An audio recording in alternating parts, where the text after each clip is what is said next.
ကဲဒါတော့မစ်တီဖေကောင်တို့ရဲ့ game number 2ပေါ့နော်ပွဲ traffic တွေပဲဖြစ်ပါတယ်ခင်ဗျာကဲ game number 2တော့စပြီခင်ဗျာကျွန်တော်ကြည့်လိုက်မယ်နော်မစ်တီစီကဘယ်လိုမျိုးတွေကပ်ပတ်မလဲပေါ့ game number 1ကတော့ဖေကောင်ကတော့နိုင်သွားပြီပေါ့နော် game number 2မှာမစ်တီစီကဘယ်လိုပြန်လာမလဲကျွန်တော်တို့ကြည့်ရမယ်ခင်ဗျာကဲမစ်တီစီဘဇက်ကျွန်တော်တို့ဖေကောင်ရဲ့ game number 2တွေဖြစ်ပါတယ်စပါပြီခင်ဗျာ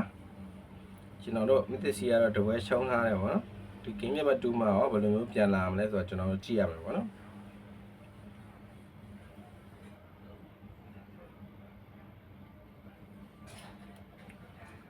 ဖေကွန်ဘက်ကတော့သူတို့ကတော့ဟိုက်ပါကတော့အကိုင်ပေါ့နော်ကျွန်တော်မစ်စီဘက်ကတော့ဒီဆန်ရှင်းပဲယူထားတယ်ခင်ဗျအောက်မှာကတော့ Ruby TT ကတော့ကျွန်တော်တို့ကလောက်ကိုတော့နည်းနည်းတော့ဖြဲထားနိုင်တယ်ခင်ဗျ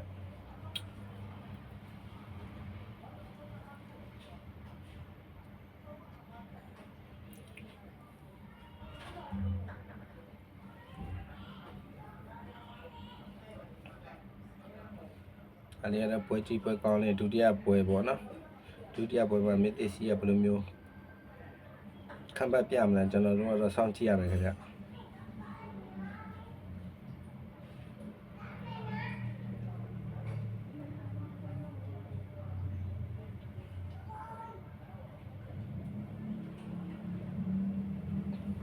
โอเค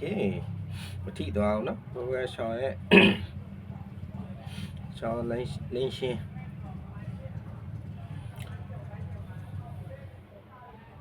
Ruby TT ကတော့အောက်လာမှာတော့တာရောင်ရောင်တော့မြင်ရတယ်ခင်ဗျ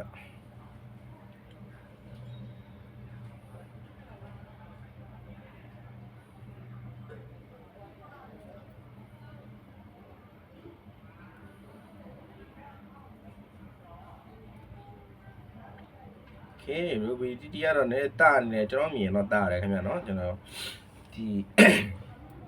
ဖေကွန်ကဒီ maximum ကိုသူကနည်းနည်းတော့ဖိထားနိုင်တယ်ကျွန်တော်မြင်တယ်။ဟိုလက်ကိန်းရောက်တော့ဘယ်လိုမျိုးတွေလက်ကိန်းကိုဆွဲခေါ်အောင်မလဲ။အဲ့လိုမျိုးကြည့်ရမယ်ပေါ့နော်။လက်ကိန်းရောက်ရင်တော့ကလာကတော့တပန်းပြန်တာဖို့တော့ရှိတယ်။ Okay ။ဒီစီဘက်ကနေရောကျွန်တော်ဗဒေကိုတော့စလာခဲ့ဗျ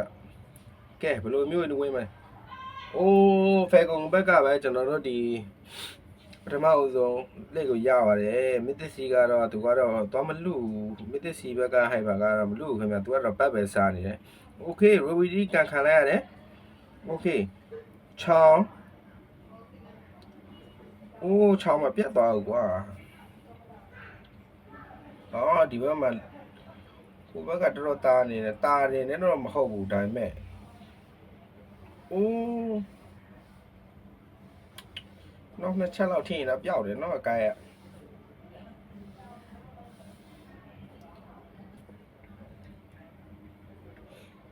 ကဘက်ကိုလာကြော်ကျင်တာဗျ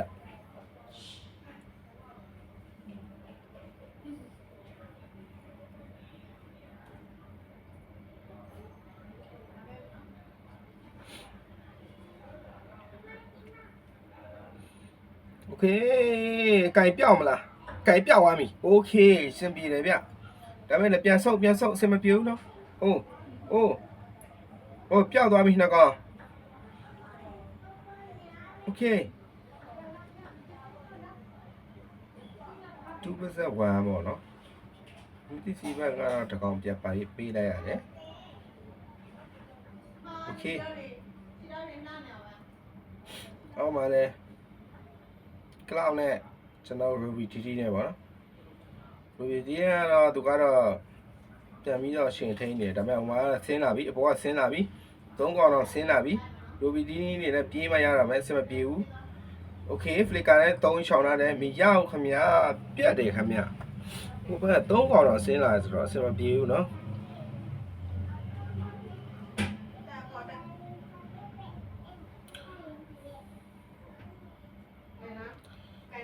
ဒီဆန်ရှင်းကတော့သူတော့ farming ဘက်ကိုပဲသူကဦးစားပေးပြီးသူလုံနေတယ်ခင်ဗျโอ้အောက်လာမှာမကြီးကိုသူတို့ကလှုပ်ရှည်တယ်ခင်ဗျမကြီးကိုတော့သူနေနဲ့ချော့နိုင်တယ် Okay ပြောင်းမလားပြတ်သွားတယ်ပြတ်တယ်ခင်ဗျာပြတ်တယ်ခင်ဗျာစီစမ်းရှင်းတော့ဟီရိုကီရတယ်အဆင်ပြေတယ်ခင်ဗျာစီစမ်းရှင်းကတော့2.1ပေါ့နော်အခုချိန်မှာတော့ဟီရိုကီကတော့ Okay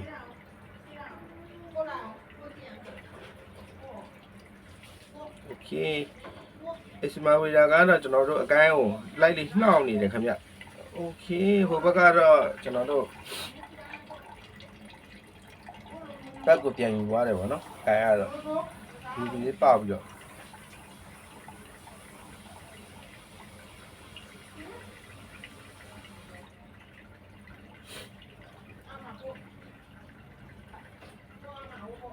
စမဝေးတာကတော့တိနေတယ်ချောင်းပဲနေရရောက်နေတယ်သူတိတယ်ခင်ဗျဒါပေမဲ့ဟိုဘက်မှာ3ရောက်တော့နော်ဝင်ဝိုင်းနေဝင်ဝိုင်းတော့မရဘူး Okay ဒီဘက်ကဖြောက်မလားရောက်တယ်အဆင်ပြေတယ်ခင်ဗျာအဆင်ပြေတယ်ဟီရိုကေးတွေပြန်ရနေတယ်เนาะအဆင်ပြေတယ်မသိရှိပါတော့အဆင်ပြေတယ်ခင်ဗျာ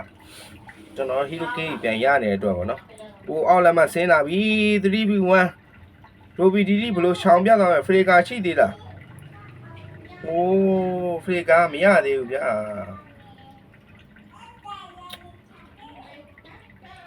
တီဝါမှာပဲဖရေကာပြန်တက်လာဆိုတော့ဟိုဘက်ကလည်းရိုဘီဒီဒီကိုပြန်ဖြောက်သွားတယ်ပေါ့နော်3v1 ဆိုတော့လည်းဘယ်လိုမှ flicker မရှိတဲ့အတွက်အဆင်မပြေဘူးเนาะပြေးဖို့ကကြတော့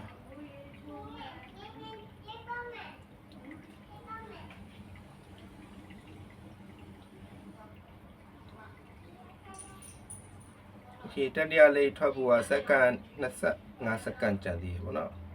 အဲ့ဒီမှာဗတဲ့ကျွန်တော်တို့တစ်ခါပြန်ကြည့်ရမယ်အောက်လမ်းမှာတော့သူတို့ကပြန်ချိုးတယ်ခင်ဗျကျွန်တော်ဒီစီဘက်ကတော့တာဝါရီတိုင်းအောက်လမ်းအောင်ချိုးတယ်သူတို့ကလည်းအပေါ်လမ်းပြန်ချိုးတယ်ပေါ့เนาะOkay အလဲမှာပတယ်ဖြစ်မှာလား6ရဲ့ကြီးကွမ်တိုเนาะလည်းကြောက်အောင်မယ်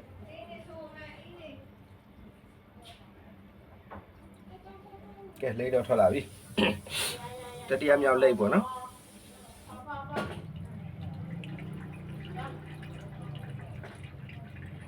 ဒီစမဝေဒါကတော့ကျွန်တော်တို့6ကိုလိုက်ပြီးတော့မောင်းထုတ်လာတယ်ခင်ဗျ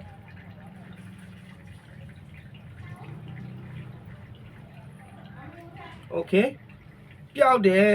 ဗျအဆင်ပြေနေတယ်เนาะအဲ့လိုမျိုးလေးတကောင်ပြန်ရတယ်ဆိုတော့โอเคအောက်မှာရိုဒီဒီနဲ့မက်ဆမန်နဲ့ဘယ်လိုမျိုးတွေဖိုင်နယ်ဆရာပြန်ရောပေးလိုက်တယ်ခင်ဗျာဒါပေမဲ့မသေးပါဘူးပေါ့နော်ก็အဆင်ပြေတယ်ပေါ့နော်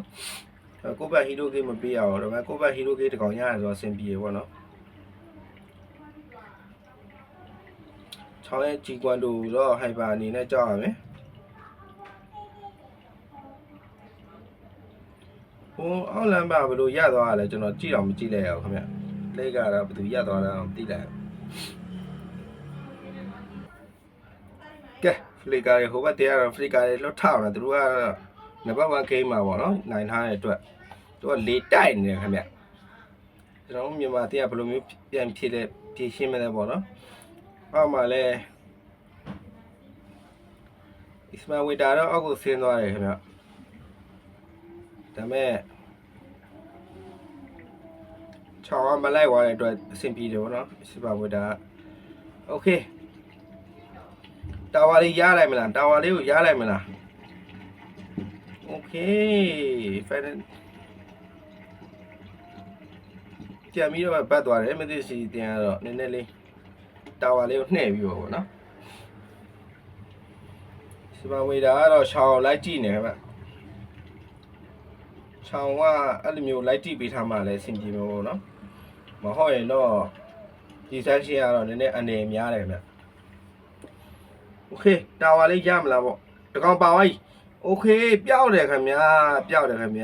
အဆင်ပြေတယ်ပေါ့တော့တကောင်ရဟီရိုဂေးတကောင်ရပြီပြန်စုပ်သေးတယ်နော်တကောင်ရသွားပြီဆိုရင်ဒီကျွန်တော်တို့ဒီဗဒဲမှာကျွန်တော်တို့ရဖို့အတွက်ပြန်စုပ်တင်တယ်ခင်ဗျโอ้ဒီကွမ်တိုမချစ်ပါလာပြီโอ้မရတော့ဘူးโอเคချောင်းပြန်ရရတယ်ခင်ဗျာအဆင်ပြေတယ်ပေါ့နော်ဘာဖို့ဝါโอเคထက်ရသေးတဲ့နောက်တဲ့ဟီရိုတကောင်အဆင်ပြေတယ်ခင်ဗျโอเคရှင်းပြေတယ် အကိုင်းကိုရမလားအကိုင်းကိုရတယ်အဆင်ပြေတယ်ခင်ဗျအဆင်ပြေတယ်အဆင်ပြေသွားပြီဒါဆိုရင်ကျွန်တော်တို့ကတော့အေးဆေးလေးဖန်လို့ရပြီပေါ့နော်โอเคရသွားပြီခင်ဗျစကန်တော့ကျွန်တော်တို့မစ်တစီကတော့အေးဆေးလေးယူလိုက်ပြီပေါ့နော်ကျွန်တော်နဝတေကတော့4000လောက်တော့กว่าတယ်ခင်ဗျဒီမှာတင်းကတော့တာထားတယ်ပေါ့နော်ဒီမှာတင်းက4000တာလောက်ထိတော့ယူထားတယ်လက်ဂိမ်းကိုတော့ကြောက်ရမယ်ပြန်ဆုပ်နော်တာဝါတင်းအဲ့လောက်ကြီးမယူနဲ့မဟုတ်ရင်တော့အဆင်မပြေဘူးနော်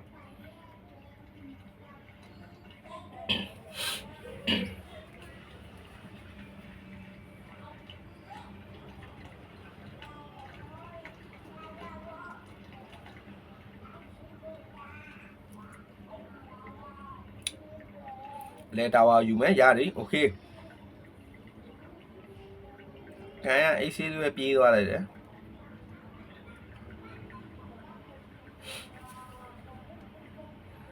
โอเคမောင်းထုတ်ထားတယ်တာဝါလေးကိုနှဲ့မလားတာဝါလေးကိုရိုက်ပြီးတော့ပြေးရမယ်ခင်ဗျโอเค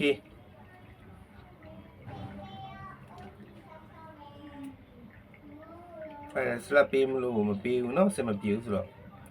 โอเคရိုဘီတီတီဝင်သွားတယ်ခင်ဗျဖန်နယ်စလပ်နောက်တစ်ခေါက်ပါလာတယ်ပြောင်းမလားပြေးသွားသေးတယ်အိုးတာဝါတိုင်းတော့ရသွားပြီโอเคဒုတိယတာဝါလေးမြန်ရမလားမရဘူးဟိုဘက်ကလည်းအသက်တန်ကားတယ်ဗျတကယ်ကောင်းတယ်ဟိုဘက်ကတကယ်စောင်းတယ်ပေါ့နော်သူတို့ကစားတဲ့ပုံတွေမသိစီလို့အတင်းမျိုးတော့ရှင်စောင့်နိုင်တယ်ဆိုတော့နော်အဆင်ပြေတယ်တကယ်တော်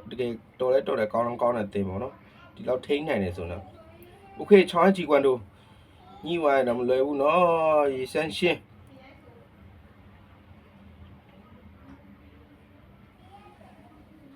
โอเคမက်ဂျစ်ကတော့ final select အနေနဲ့အသာလေးဟိုဘက်ကတော့ပြန်ရတယ်ဟိုဘက်ကပြေးသွားတယ်ခင်ဗျာဖရိကာခုံပြီးတော့နော်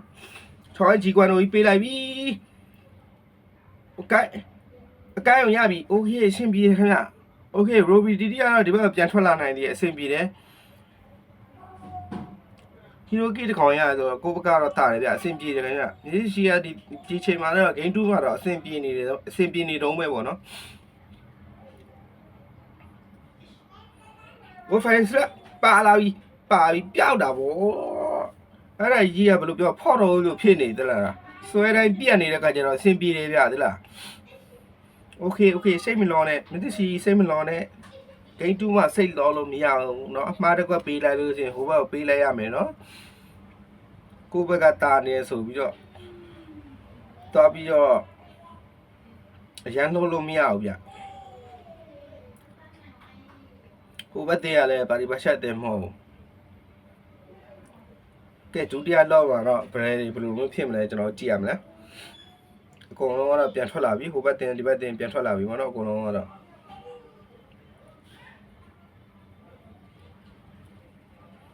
โอเคရီစမ်းရှင်းကတော့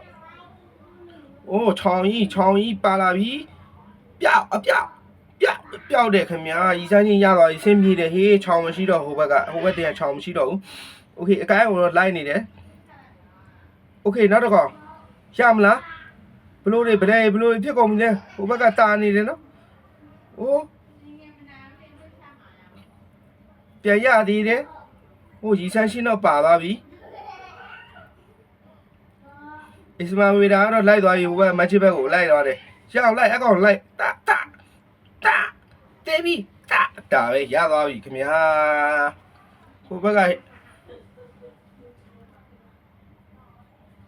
အိုးဟီရိုချောင်းပြန်ထွက်လာပြီဂျီကွမ်တို့ပေးမလားမပေးဘူးသူမပေးဘူးခုနေဖမ်းမယ်ဆိုဖမ်းလို့မရဘူးလားဟိုဘက်ကဟီရိုနှစ်ကောင်မရှိရဖမ်းလို့မရဘူးလားတို့ဘက်ကမက်ဂျစ်โอ้စမတီဦးနော်ဟိုဘက်ကဂျီကွမ်တို့ကလည်းသူမသုံးနိုင်ဘူးဆိုတော့ခွေးရတယ်လော့ဆောက်ပြီးတော့ကျွန်တော်တို့အခုတူတက်လို့စင်နေရသေးတယ်အဆင်ပြေပေါ့နော်โอ้ပရဲကိုလည်းကြည့်ပါဦးကောင်းတယ်နော် ခုနဖရဲမှာမသိစီကတော်တော်နှိမ့်သွားတာဒါမျိုးလည်းဘယ်လိုမျိုးပြောက်ပြီးဖမ်းထိုင်တယ်ဒီဖမ်းပလိုက်တာဟိုကောင်းလိုက်တာတကယ်ပဲကဲတော့ရင်းနဲ့တူတက်လာပြီကဲ3လိမ့်လုံးရသွားပြီနောက်ဆုံးလိမ့်ကိုဘယ်လိုမျိုးဖမ်းမလဲအမှတကောင်ပြက်ပြီးဖောက်တော့ယူတက်လိုက်ပြီဟိုဟေအကိုင်းမှာသေသွားပြီကဲဂိတ်မတူမှာမသိစီTower onlyပြီးပါပြီခင်ဗျာမစ်တီစီဒုတိယဂိမ်းမှာတော့ကျွန်တော်မြန်မာနိုင်ငံရဲ့မစ်တီစီဒုတိယဂိမ်းမှာတော့ခမ်းပတ်လာနိုင်ခဲ့ပါပြီ